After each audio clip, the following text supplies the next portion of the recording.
So today Delta Force hosted a dev stream and they dropped an absolute metric ton of information about Season 2 and what we can expect for Delta Force for the year 2025. So I watched the whole 2-hour live stream and got the most important information to share with all of you in a somewhat more condensed video. It might still be a little bit long, so sit down, grab a snack, grab a drink, and let's get stuck right into this. So we'll start off with all the juicy information they gave about Season 2, which is called Starfall. So this will be launching on January 18th or 19th, I think, depending where you are in the world. And it'll feature a ton of new content as well as optimization. So starting off with new maps, and yes, I did say map plural. So the first one is called Knife Edge, and it is the dam section of the Zero Dam map from Operations. So from what they said during the actual dev stream, this is an infantry only map with specific lanes, much like we have on Shafted right now. So you can expect only infantry combat. Hopefully it's not as choke pointy as Shafted, and they maybe learned their lesson with Shafted. From when they showed on the dev stream, it looks like a really interesting map with a lot of different types of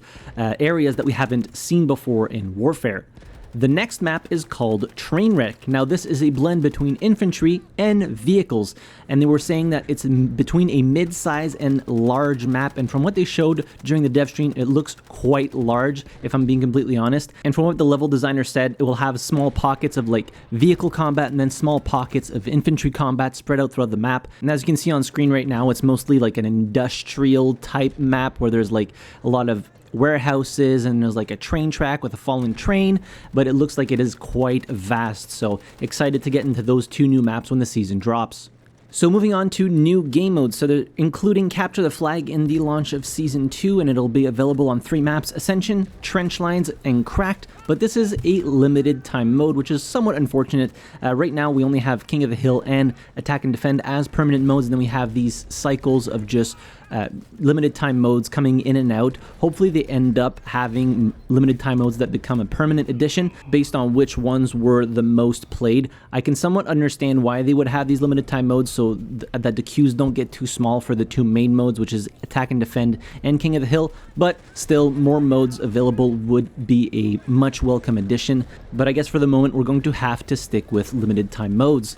The next mode is the 3v3v3 mode called Hot Zone. Now this is in the operations mode of Delta Force, and it'll be available on 5 different maps, and I say maps in quotation marks because it's 2 sections of Zero Dam, but I digress. It'll be available on the barracks section of Zero Dam, the underground section of Zero Dam, which is new by the way, and we'll get to that in a little bit, the new Tower of Babel on Brakesh, the CEO office area of Space City, and the radar station of Leali Grove, or Leali Grove. I really don't know how to pronounce it, I apologize. So this will unfortunately also be a limited time mode, and how it will work, basically no stash assets are consumed. You queue in for the Hot Zone game mode and then you get to pick a kit, and from what they showed on the stream, every team gets to pick from the same kit pool on a round per round basis. And how it works is every round you have to capture and decode a Mandel brick to win. That's the main goal, but you can also focus on eliminating the other 2 teams. So if you get the Mandel brick or you eliminate all the other teams, you get 1 point, and then you move on to the next round.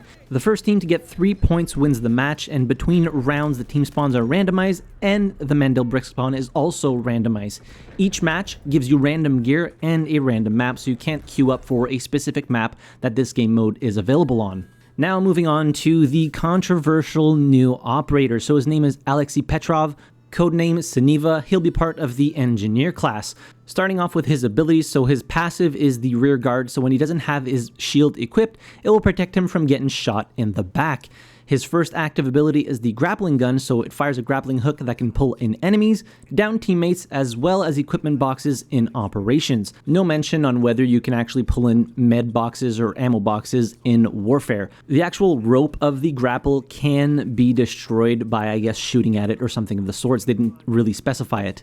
His throwable will be a razor trap, so a throwable that produces razor wire on the ground that damages, slows, and enemies moving through it will create more noise. It can be taken down by melee attack or explosives. Finally, his somewhat ultimate is total armor. So he equips a heavy blast suit, which would be pretty impressive mid-combat, that significantly reduces all damage taken. The window of his blast shield can be destroyed, but it can also knock down enemies and deflect throwables. It also looks like his blast shield kind of expands when he's using this, so it seems like this ultimate is actually like a two-part thing. He equips a blast suit and also his shield kind of expands, but we'll have to wait and see until we can get our hands on Sineva. They're also releasing a new movement mechanic known as the leaping system, which basically looks like dolphin diving while keeping your forward momentum. You can see it on screen right now. It will have its own keybind, so you can have it completely separate from the prone key, and it will increase overall mobility for all operators. So right now, obviously the movement operators are D-Wolf because he can crouch slide and has the motorized exoskeleton, and then Viren with the jump pack boost that gives him a lot of mobility as well. I'm mostly curious to see how your accuracy will be when you're actually completing the leap or dolphin diving or however you want to call it. I'm also curious to see if it will cause some type of inertia, or you can just move from the leaping stance, which brings you to be prone, to standing really quickly. So very interesting to see how they will actually implement this. There's also 2 new gadgets being released: the smoke grenade launcher. Great, I know, more smoke. This is usable by the support class, and it functions exactly how you would think. You shoot smokes out of a launcher. The smokes can actually bounce up in the air, bounce off walls. So basically it's a way for you to shoot smokes further than you would be able to throw them or with like the smoke screen wall. Next is the high explosive grenade launcher. So this is usable by the assault class, and this was added as a better way to balance vehicles versus infantry gameplay. So currently, if you're using Viren, you throw 2 magnetic bombs on the vehicle, it's not going to take it down entirely. But then if you also equip the high explosive grenade launcher, you might be able to take down a vehicle by yourself unless they're a good player and they're able to get back into cover really quickly. So yeah, a pretty self-explanatory gadget. They're also adding in 3 new weapons: the QCQ-171 SMG. That kind of looks like a blend between the MP5, the UMP, and maybe the SMG-45. The SR9 assault rifle. From what you can see on screen now, it's being fired in semi-auto, so I don't know if it's going to be a semi-auto assault rifle. I have absolutely no clue. It would be kind of odd if they put this in the assault rifle category when there's only single fire on it, or semi-auto. And finally, the QJB-201 LMG, which is a nice addition considering there's only currently 3 LMGs in the game. And the plan is to include new weapons every season as per what they said during the dev stream. Now moving on to changes that will be released with Season 2. So Zero Dam is getting a map expansion, so it's going to feature a whole new underground area. The underground area will connect to the cement plant, the power plant, and the admin center. They said it will mitigate the issues of players getting into firefights right off of spawn and allow you to traverse the map a little bit easier with those 2 different levels. Space City is also getting changes because they noticed issues with spawns in the industry area where players just got stuck in the industry area and couldn't go to any other areas without fighting other players. They opened up an area north of the industry area, and the drawbridge will also go down faster. Space City will also have a new map state, Broken Bridge. When loading into the map, if rockets come down, the bridge will be broken in that play session. Patrolling AI and high-value containers spawn in the new Broken Bridge area. They also talked about vehicle changes coming to Warfare. So first and foremost, which is awesome, you will be able to customize your vehicles in-game. So no more having to equip a specific attachment and then being stuck with that for an entire game on a map that probably doesn't even fit the attachments that you have on your vehicle, so that is a great change. The vehicle transmission system has also been upgraded and center of mass was calibrated. There's driving assistance optimization, lens spring system and smoother lens movement while you're driving, and suspension optimization and wheel optimization. So overall, the vehicles are just going to be a lot easier to control, a lot smoother, and as you have been seeing while I've been talking about vehicles, they're going to get stuck a lot less. So if you run into a wall, the vehicle will actually follow that wall and then keep moving forward instead of just stopping and then you have to back up and move forward again. It's just going to make the vehicles feel more realistic to drive.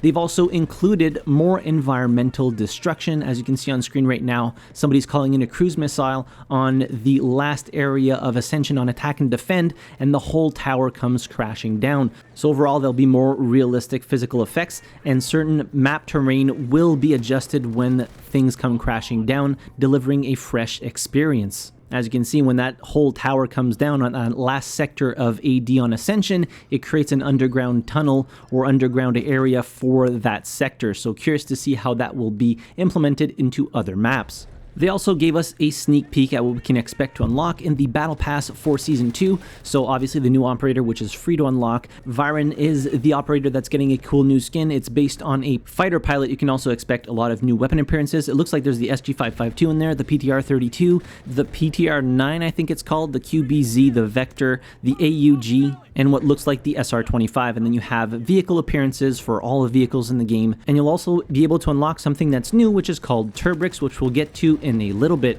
There's obviously going to be a lot of new cosmetics with Season 2, new deluxe collection appearance that's exclusive to the Mandel bricks, which you can see a little trailer of on screen right now. So from what they said, this is all based on like video game retro-y stuff, which explains the Scar H skin that you can see in the trailer. There's also a brand new type of brick, just to make it extra confusing, called Turbrix, in which you can unlock deluxe weapon charms from Hack Claw's toy box. So these Turbrix will be able to be purchased for 10,000 Technic Alloy, and I would imagine it's going to be on a cooldown. You can earn them from getting high scores in Warfare, which is interesting. You can also get them through in-game events, and of course, the Season Pass.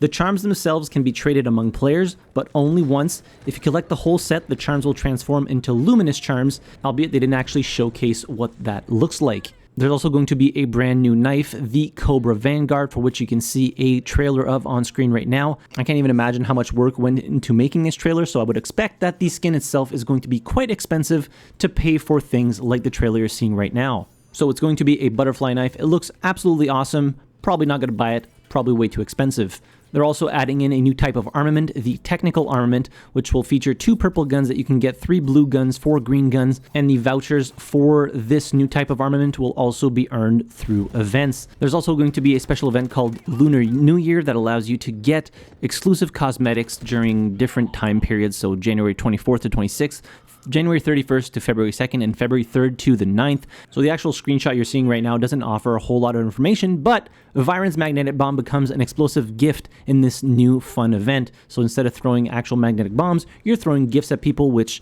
I guess is a little bit comical. You can also get some through operations during January 20 to 23rd, and then January 24th to the 6th of February. They also discussed the campaign mode. Launch date will be revealed shortly, according to them. It's not coming at the same time as Season 2. It'll be a faithful reboot of the classic movie and the classic game. The campaign will feature 7 chapters, the first one being called Irene. Chapter 2, The Fuse, will be mostly in the road like in the movie. That's what they said. Chapter 3, Black Hawk Down. This will be the classic Black Hawk Down moment in the movie in which you need to secure your teammates in a small and very hostile town. Chapter 4, Lost Convoy, traverse through Mogadishu by vehicle firing a mounted MG. Chapter 5, Valor, experience air vehicle combat and last man standing scenario, defending a crashed Black Hawk helicopter.